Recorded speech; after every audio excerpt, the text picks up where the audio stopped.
What's up, y'all? Let's talk. Now, before we get into today's conversation about these motherfucking relationships, take a second or two and subscribe to the channel.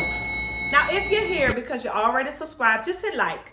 Just go ahead and hit like. I know that you know that these subscriptions and likes are absolutely free. And your engagements, by engagements, I mean likes, comments, and shares, they mean a lot to me. They tell the people over at Google that you are interested in seeing more content created by me. Okay? Now, friends and family, come here.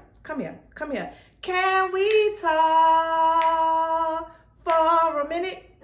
I have to reprimand y'all a little bit. Do me a favor. Before you call me, I need you to leave your likes, your dislikes, and your comments in the comment section below. I get it. You guys are excited about being in close proximity to me, but I need you to leave your comments on the flow because that is the only way that this channel will grow. But can we talk about growth? I gotta tell y'all about this growth because I called and my girls responded, okay? Let me take a minute to shout out my girls who did a little thing for me. They reached down in their purse to pay your way and your... If you know me, you know that I'm really goofy and I have a song for everything. But this video is actually sponsored by Bonita Lewis of Nola's Perfect Pralines, Yamika Henderson of Asset Love, Chef Salika Avant. Get at her if you have chef needs in the Atlanta area, and Janice Forges. You can follow her on Instagram and get your hair done by following she_so_7 wall. You heard? Woo woo, pull over that ass too fat. Woo woo, pull over that ass too fat. Y'all get the picture. I almost feel like that I have to put out a disclaimer before we get into this relationship tea. Well, in this case, y'all know it's coffee. Listen here, if you're following me across all of my social media platforms, let me tell you again, I share from a perspective that is true to me and from my experiences, not from a place of absolutes. You want absolutes? Go follow your good teaching pastor, child. Because the Bible says only God's word is true, unchanging, and absolute, okay? These are just my experiences that I'm coming on here to share with you. Now, listen, fellas, listen. I know that you have experienced some bum shit too, but I am not dating them women. In order for me to share your story organically, you have to do like the people do and go ahead and join. If I tell you, hey, my baby mama on the way, I know you coming. If you get here before her, or when you get here, she already here. When you start cleaning up, she gonna think you my cleaning lady. Am I wrong for that?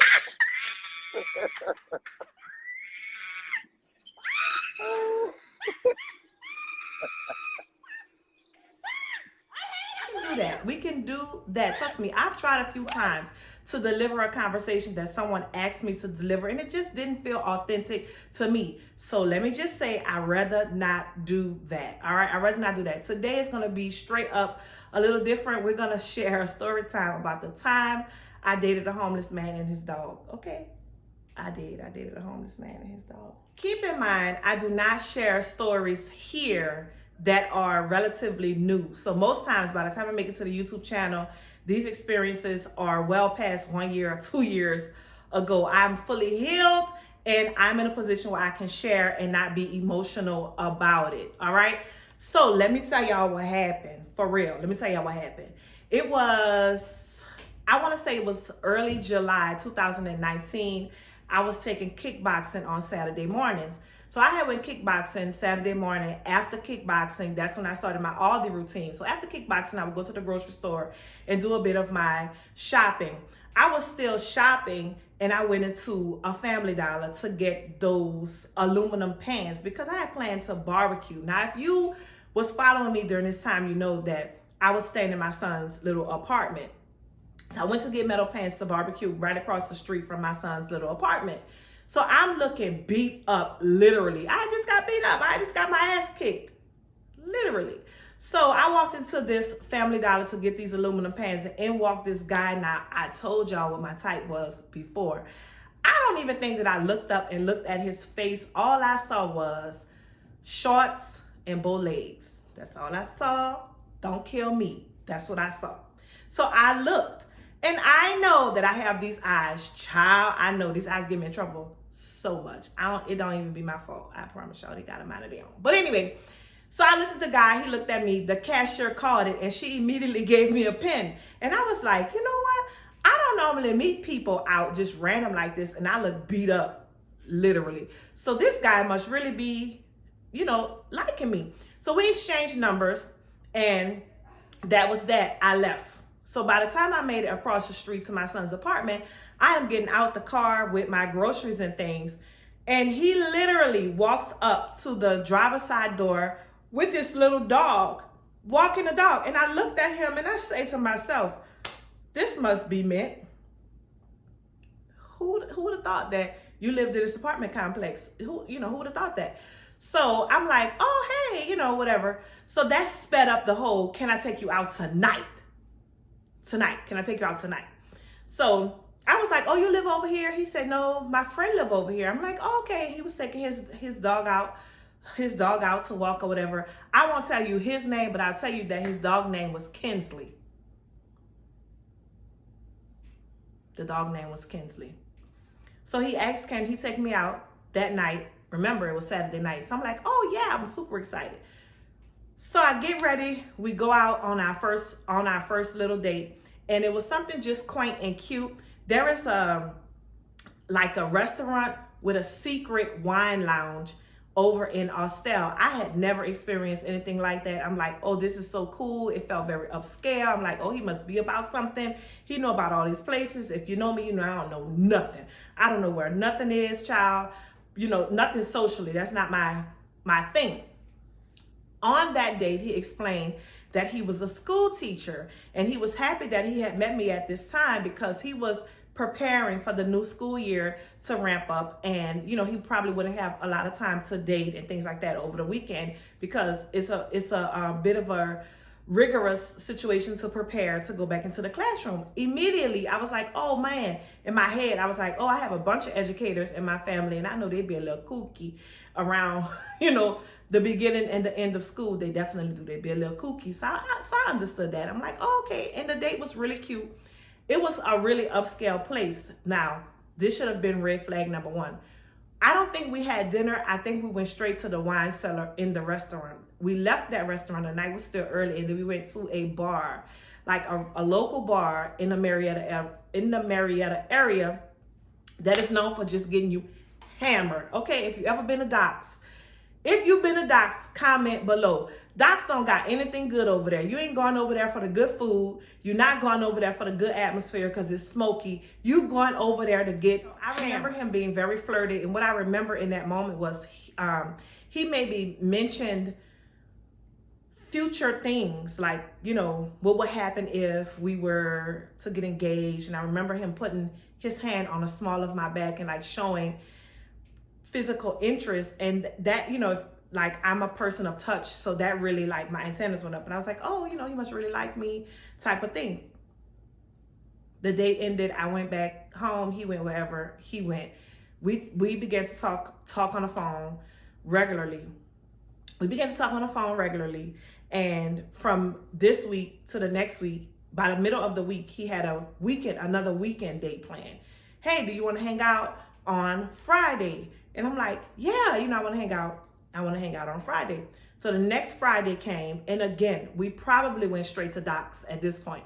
I don't even remember where we went. But now we're sitting, we're talking, we're having more conversation, and I realized that, he's been married and divorced. Or he shared that he's been married and divorced. He has some daughters. The daughters were in Alabama, I believe.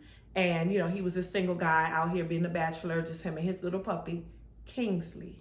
Okay, just him and his little puppy and things like that. And I'm like, oh, okay, that's cool.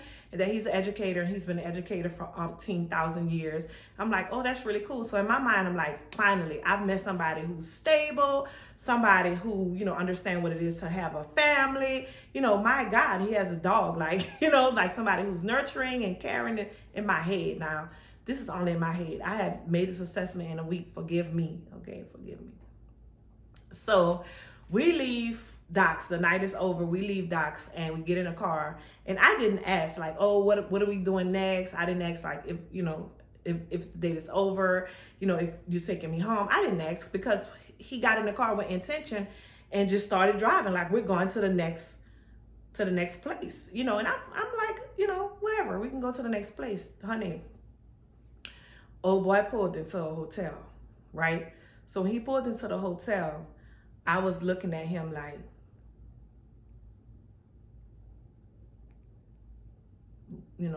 when did you do this? Like, why did you, in my head, I was a little like, why did you get this hotel? But then another part of me was like, oh, he thought ahead, like he planned this day out. Like I'm expecting some gesture. I don't know. So boom, we get out the car, walk into the hotel, and immediately I see the dog. So the dog is in the cage in the hotel. Now that should have been another red flag, but I was like, I don't even think I was like, why is the dog here? I just was like, oh, he have his dog or whatever, blah, blah, blah. So we ended the night in a hotel.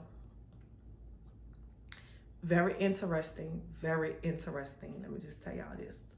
So I tell people all the time that I really don't meet people that don't want to, really eat me. I don't meet people that don't really want to eat me. But he was on a mission. And baby, he might be, to this day, he might be top four in that category. And whatever. So he was trying to make his point. I'm like, okay, all right, okay, whatever. This is decent. So time went on. Every week we had a date. Every week. So by the third weekend, we didn't have a date because now it's time for him to go and do some workshops for schooling. And I remember him telling me that he had to be in Noonan for the weekend. Maybe it was like Friday, Saturday, Sunday. I think it was Thursday, Wednesday, Thursday, Friday, or I know one of the days was free. Maybe it was a Sunday. So maybe it was Thursday, Friday, Saturday. He had to be in Noonan for this workshop, right?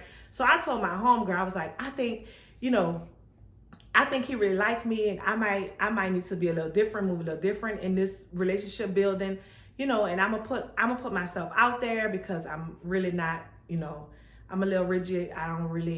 Maybe I'm not as communicative as I think I am. So listen, I'm gonna ride down to Noonan and, just spend a night with him to show support and show interest and all this kind of stuff. She was like, yeah, and just come back in the morning. So I actually drove down to Noonan on a Friday night to just spend a night with him. That's it, to just spend a night with him. And I left there Saturday morning, went to my kickboxing, came home. Now, this is where it get good. So that weekend, the very next day, I had a booking to MC a wedding, right? And the wedding was deep down in McDonough. So as we were talking, I'm now home. He was talking about checking out the hotel and coming back into the city and all of this. And I said, oh, well, I'm about to go down to McDonough. It would be cool for you to see me in my element, come out and, watch me, be my guest as I MC this wedding and all of that kind of thing. And he was like, oh, you didn't tell me that the wedding was in McDonough. I could have just, got a room. We could have just got a room and stayed down here. I'm like, oh, okay. Okay, cool. So he goes, well, we have to find a room that allows for pets. Cool. So I go online. I'm online because he's driving or something, and I find a room. I can't remember, but it was a nicer hotel that allowed for pets. So he said, you book it, I'll pay for it. This is where it get good. He said, you book it, I'll pay for it. I'm like, okay. I booked the room. I'm not thinking one way or the other. I booked the room. He actually picked me up. Once again, he showed up with him and this damn dog. I'm still never questioning why. I'm like, what the fuck is this? A support dog? What is it? I don't know. So we get, we pack up and we head on out to McDonough, where now we're going to stay the weekend. We actually stay Saturday evening, Sunday, and leaving Monday morning because that was the booking for the wedding and the event the day before the wedding. So I'm like, okay, so we're down in McDonough, and we actually went to, I think, the $3 cafe. That was cute. We went to the $3 cafe, and we had dinner and we had drinks. I think he paid for that. And now we're in this room, but he didn't pay me back for the room yet, y'all. He didn't pay me back for the room. All right. So I go on to do my booking. Everything's good while I'm in the wedding. So the wedding is happening. We at the reception now. He gets a call and he steps out. He come back and he looks a little disheveled, and he's like, I'm gonna go back to the room. Just call me when you're ready. When this event is over. I'm like, okay, because I'm doing my thing. I'm not really worried about what he's doing. And maybe he did have a call that he needed to send to. Okay, cool. So when he come back and pick me up, now he's like really agitated. You can tell he's really agitated. So he's telling me, oh, something happened. Something went on. And I'm like, what's going on? He's like, oh, my brother called me and told me that I need to come move my things, or the movers are there to move my things, and it needs to happen tonight. And I'm thinking, like, where you moving them from? What's going on? Like, what is this big hurry about moving your things? Well, child, this is when it started to get good. So we ended the night in McDonough, in the hotel in McDonough. We got up very early, maybe like 5 o'clock in the morning, to head back into the city, because he said he had to be to work at like 9 or something like that. I had taken a day off because I had took that booking and knew that it would be throughout the weekend and it would be a stretch for me to get to work on Monday and things like that. So I'm like, okay, but you can tell that he was extra agitated. He was, extra agitated. I'm like, something's not right. In addition, when I thought about this whole encounter, I remembered that he didn't ever compliment me. So here I am, all zhuzhed up. I am doing my thing. And when people see me in my element, trust me, they have a response to seeing me in my element. And I'm like, wait, he didn't even say, oh, you look nice, or you spoke well, or you're funny, or you really, conducted yourself in that environment well, you commanded the crowd, like nothing. So I'm like, okay, maybe he's just overwhelmed with whatever this information is he just received. Cool, leave it alone. So by the time I get back home in a couple of days, like maybe by Tuesday, I received the call that I needed to go to New Orleans. So I was like, okay, put him on the back burner, and now I'm in New Orleans. That was the following weekend. Again, I couldn't see him the next weekend because I was in New Orleans.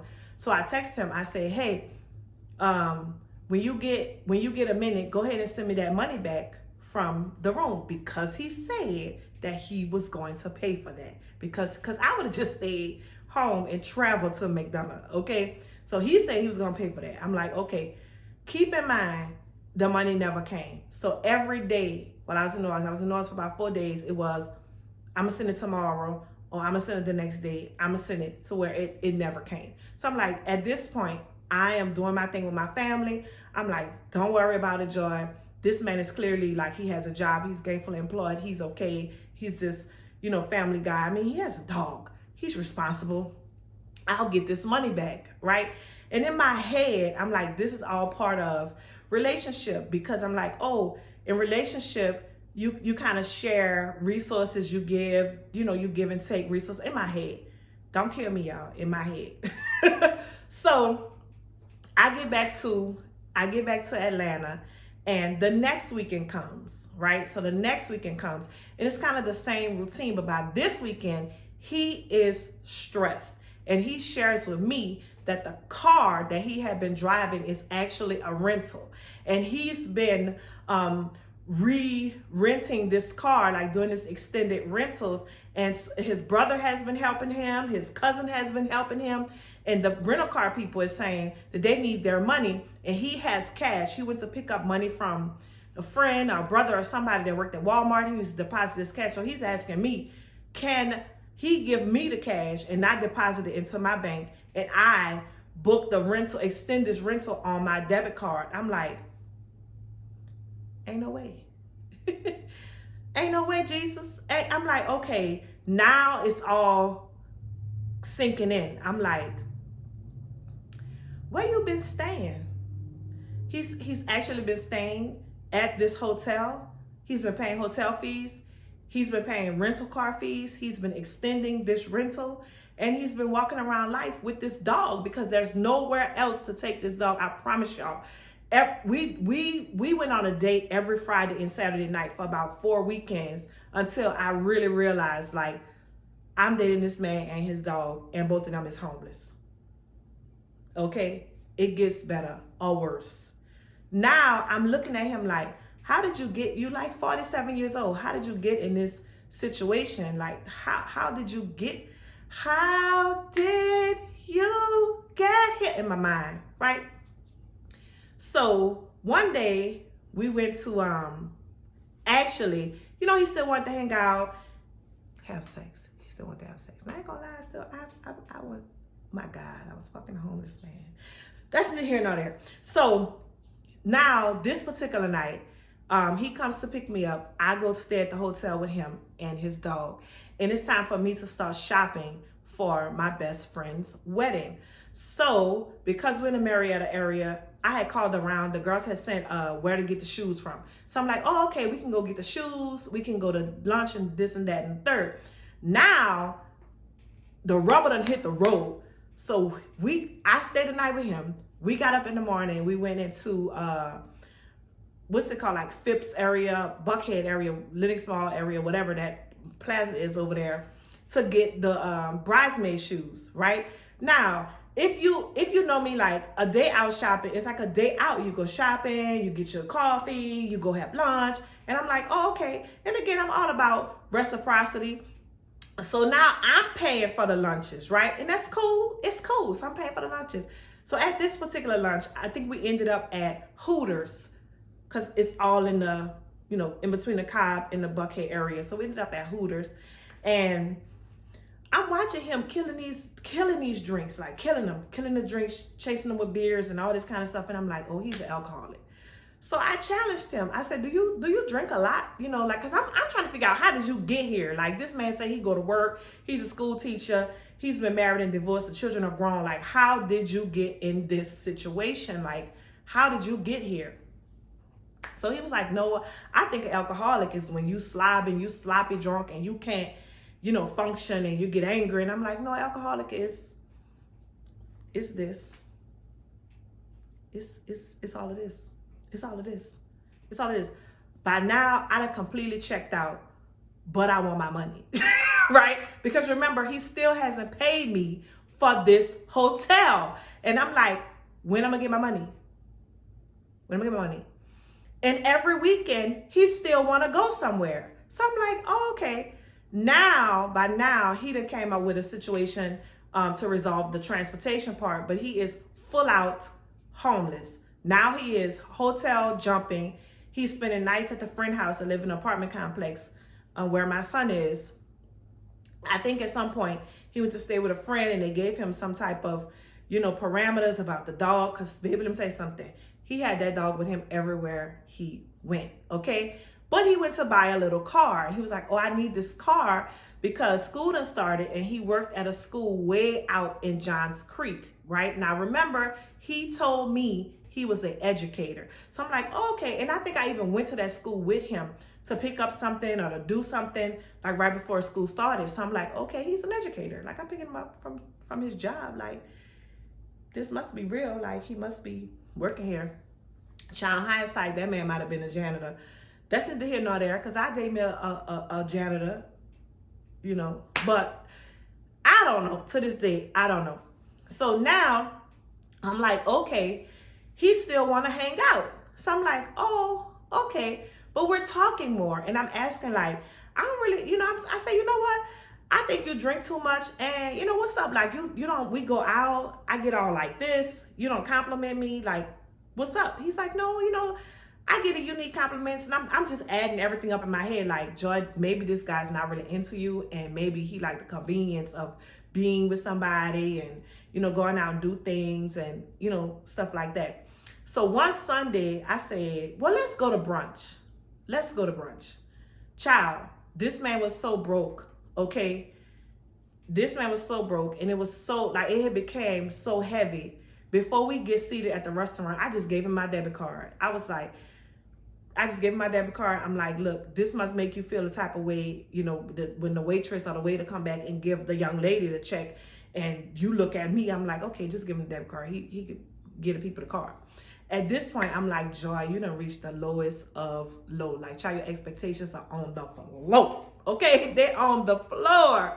So I'm like, okay, I'm still maybe hopeful, like things are gonna turn around for him. You know, there'll be a point. I don't know. I don't know what the fuck I was thinking. Honestly, I don't know.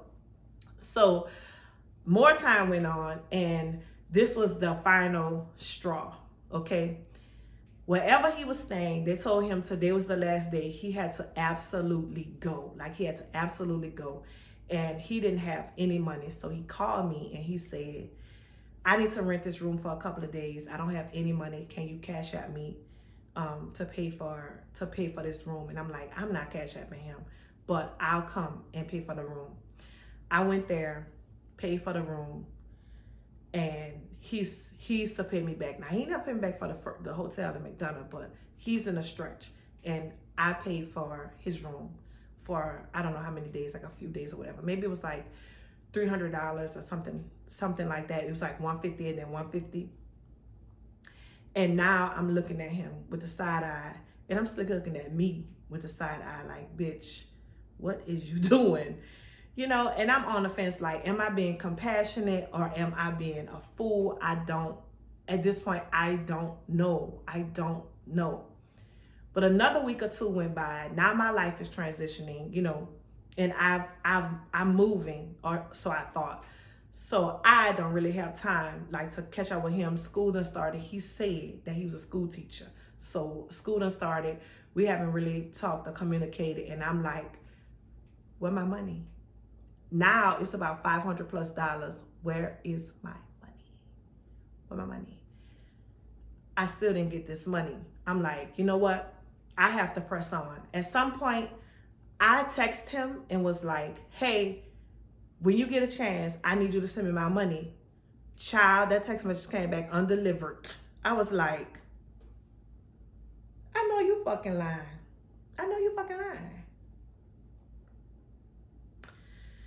Needless to say, here we are 2 years later.